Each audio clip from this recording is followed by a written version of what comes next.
Hola, ¿cómo están? Bueno, seguimos con la lectura del cuento Los Dueños del Mundo, capítulo 2. Colectivos se llama el capítulo 2. Una de las mejores cosas que tenía el barrio de mi niñez era que por la esquina de mi casa y todo a lo largo de Blanco Encalada pasaba el colectivo. En esos tiempos de autos escasos y cuadras silenciosas, que por esa calle angosta y mansa apareciesen, cada 15 o 20 minutos, esas moles rugientes y veloces, a nosotros nos parecía una aventura y un privilegio. La línea sigue siendo, la 238. Lo decíamos cortado, como si fuera un número de teléfono que uno separa según su gusto. Todo el mundo la llamaba 238. No decíamos 238 como hubiera correspondido. A unas cuadras pasaba el 136 y tampoco sé por qué la gente le decía bien 136. Las dos líneas pertenecían a empresas diferentes. La 238 era de Transportes Unidos de Merlo, la TUM para los íntimos. La 136 era de Transportes del Oeste. Los 238 eran rojos, los 136 eran celestes. En mi escuela, cada empresa tenía su hinchada y sus fanáticos. Sosteníamos debates acalorados y estúpidos sobre cuál de las dos empresas era mejor, cuál hacía un recorrido más largo, cuál tenía los colectivos más nuevos y mejor pintados. En mi barrio, por supuesto, todos éramos hinchas del 238 y reconocíamos cada interno. El interno es el número chiquito que tiene al lado de la puerta y en la parte de atrás, y que lo identifica dentro de la empresa, a 2 o 3 cuadras de distancia. Verdaderos peritos en la materia. Festejábamos la compra de un colectivo nuevo como si fuera un éxito personal o de toda la barra, y en la escuela nos llenábamos la boca como si la enorme flota nos perteneciera. En realidad, eso de enorme flota nos quedaba un poco grande. Lo cierto es que la TUM era mucho más chica que los transportes del oeste y hacía un recorrido minúsculo comparado con el del 138, y sus internos lucían en general una cierta tendencia al destartalamiento. Pero el amor es el amor y no conoce de razones. De manera que estábamos siempre dispuestos a defender al 238, con verdades, con mentiras o a puño limpio si hacía falta. Yo tenía un motivo personal para querer al 238 que no compartía con mis demás amigos, salvo con Esteban. Sus colectivos eran rojos, completamente rojos, parecidos a la camiseta de Independiente. Los veíamos aparecer cuando doblaban desde Victorino de la Plaza, justo pegándole la vuelta al campito de Sergio.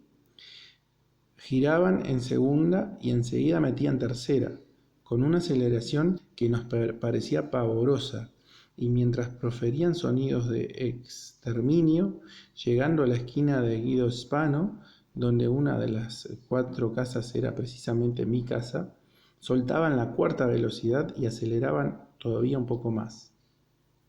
Cruzaban esa esquina como si lo único que pudieran tener por delante fuera el porvenir.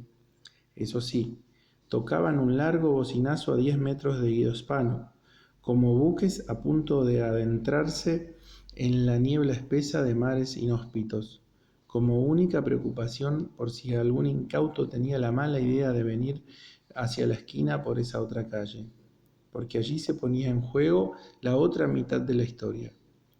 Desconozco el motivo, pero en el Castelar de los años 70, los automovilistas tenían una peligrosa tendencia a considerarse solos en el ómnibus, o solos en la calle, por lo menos, y afrontaban las esquinas con una confianza ciega en la benevolencia del destino. También ellos se conducían como si lo único que pudiera existir por delante fuese el futuro. Tal vez había en esa época tan pocas cuadras pavimentadas en Castelar que los conductores querían experimentar un poco del vértigo de la velocidad, o tal vez el aspecto inofensivo de las veredas arboladas disipaban hasta la propia noción del peligro. O todos éramos tan cándidos e ingenuos que suponíamos que nada demasiado malo podía jamás ocurrirnos. Lo cierto es que los autos que venían por Guido Hispano lo hacían con el mismo desparpajo, con la misma estúpida confianza que los colectivos. La consecuencia lógica e inevitable era que, cada 2 por 3, colectivos y autos se pegaban unos virulazos de Padre y Señor nuestro. Desde el interior de nuestras casas, el universo de los sonidos se torcía y nos anunciaba el desastre. En lugar de escuchar el rugido creciente del 238 lanzándose a 60 por hora, oíamos un chillido sobrecogedor, un raspar helado de neumáticos sobre el asfalto y un topetazo brutal de metales descalabrados y cristales hechos trizas. Entonces, los pibes abandonábamos todo, cualquier cosa que estuviésemos haciendo, deberes, juegos, televisión o merienda, y corríamos a la calle al grito de ¡choque, choque! Aunque no podíamos confesarlo, porque nuestros padres nos decían que no había que alegrarse de la desgracia ajena, el espectáculo de los choques nos encantaba, nos seducía, nos emocionaba y nos conmovía. La ventaja de vivir en la esquina era que podía llegar antes que cualquiera de mis amigos y conseguir un lugar privilegiado en la creciente ronda de curiosos. El automovilista siempre era el primero en bajarse, con expresión desorbitada y ademanes enlentecidos. Con paso inseguro, daba dos o tres vueltas alrededor de su vehículo, golpeándose los muslos o la frente, con cara de «no puedo creerlo, me hizo pelota el auto». Los colectivos, en cambio, se manejaban con una calma admirable.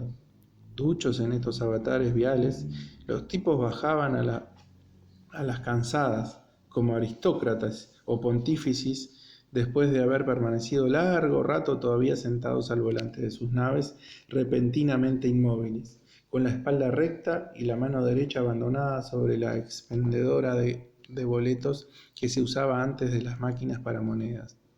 Vistos así, desde nuestra modestia de peatones, sus ojos fijos en algún punto indefinido del horizonte, la respiración calma y el gesto inescrutable, uno podía confundirlos con comandantes de una escuadra de tanques en plena batalla en el desierto. Recién cuando se sentían listos y dispuestos, descendían taconeando sobre los escalones de chapa, mientras la corbata azul se les balanceaba como un péndulo sobre la camisa celeste. Para entonces todo el barrio se había hecho presente. No faltaba el comedido que ofreciera hielo para los contusos, consuelo para las señoras angustiadas y recomendaciones para las averías. Es verdad que en aquellos tiempos uno veía con frecuencia a todos sus vecinos, pero a nosotros nos maravillaba verlos a todos ahí, al mismo tiempo, hermanados en la contemplación de la tragedia y en el comentario de sus causas y sus efectos. Era usual que el encuentro cara a cara entre automovilista y colectivero derivase en un recíproco achaque de responsabilidades. «Fue culpa tuya». «¿Qué? ¿Cómo dice? ¿Culpa suya?» Y así sucesivamente hasta que la cosa se deslizaba al terreno de los insultos. Esa era para nosotros una de las mejores partes de la ceremonia. Escuchar hilvanadas una tras otra, con una precisión litúrgica y proferidas con la entonación estenórea del himno nacional. Todas las malas palabras que nuestros padres nos tenían solemnemente prohibidas era un deleite mayúsculo. Tarde o temprano los ánimos se calmaban y los contendientes volvían a sus vehículos a buscar los papeles que necesitaban para denunciar el siniestro a las compañías de seguros.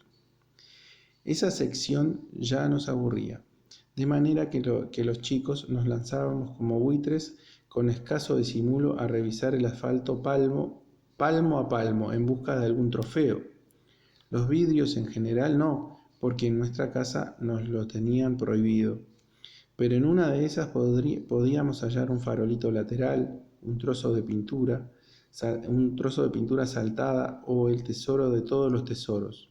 Una de esas insignias metálicas ahora son de plástico, con la marca del modelo del auto y que casi todos tenían en los guardabarros delanteros o sobre el paragolpes de atrás. No nos parábamos a considerar que esa liturgia reiterada pudiese encarnar un peligro para nadie.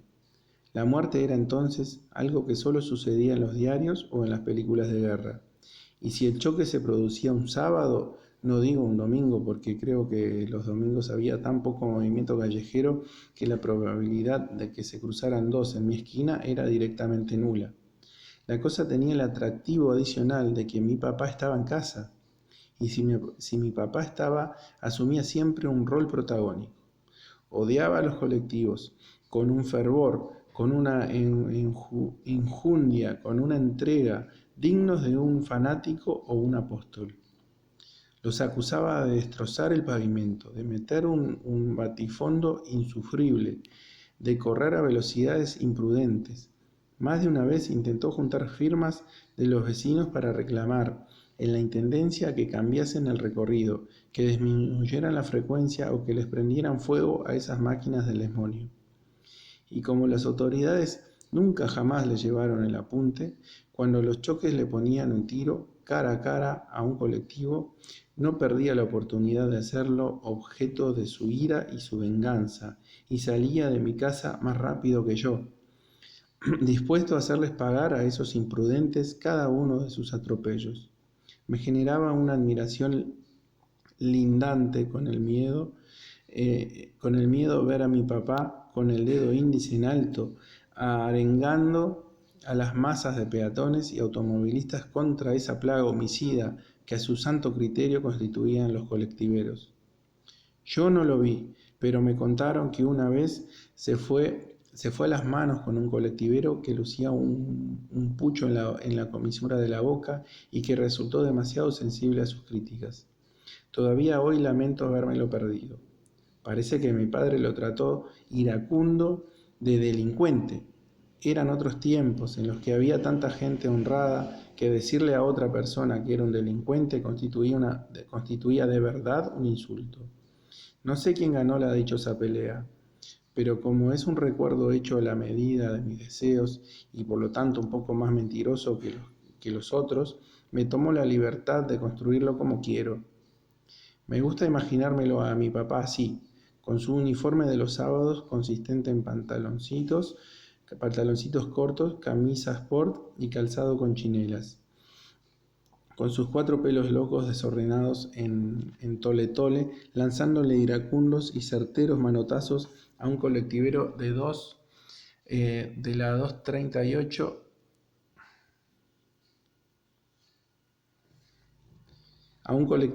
238 que termina por huir despavorido hacia las alturas de su castillo de hierro, mientras el público presente aplaude la venganza del odontólogo justiciero. Podrá decírseme que el recuerdo no es precisamente la verdad, y es cierto, pero a fin de cuentas, ¿existe alguna utilidad mejor para nuestros recuerdos que embellecer las acciones de aquellos a quienes hemos amado? Ahora viene el tercer capítulo que lo leemos en la próxima. Se va a llamar El diablo con una sola media.